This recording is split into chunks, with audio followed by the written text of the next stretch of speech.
Lesson 13.16 is writing equation of conic from a graph. So we are going to take the characteristics, the features that we know, and use them to make an equation. So number one is obviously a circle, my favorite. The radius here is 1, 2, 3, 4, 5, 6 units long.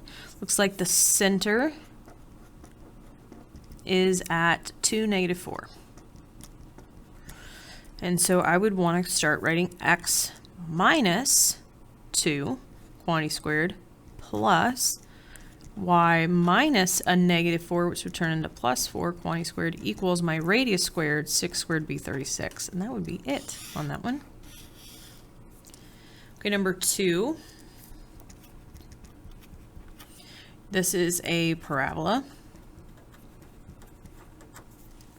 And it's opening to the left. So how I start writing it is still picking out my center here. My vertex is at 5, 4.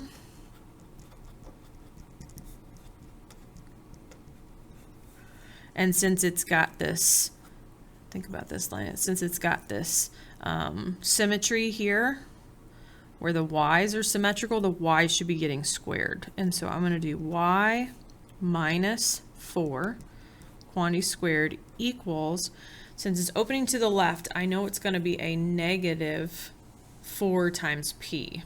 Well, the p value comes from the distance from either the directrix or the focus to the vertex. And so it looks like a distance of 2, but I would need to take -4 times 2. So I should have a -8 for that value, and then times x minus 5, which does not get squared.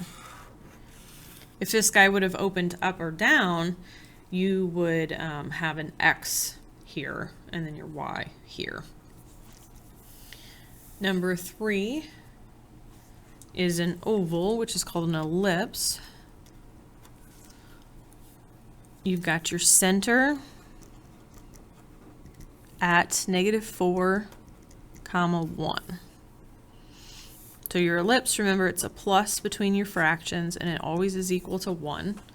You want to put x minus -4, so x plus 4 quantity squared, and then whatever this distance is from your center to the outside of your circle, your x distance. So that's 1, 2, 3, 4. You would have to square it to put it in here. So 4 squared would be 16. That's your a squared value. Then y minus 1 quantity squared, and then your height from your center to the outside of your oval. 1, 2, 3. 3 squared would be 9. That'll be it on that one. And then the last one, hyperbolas are the hardest.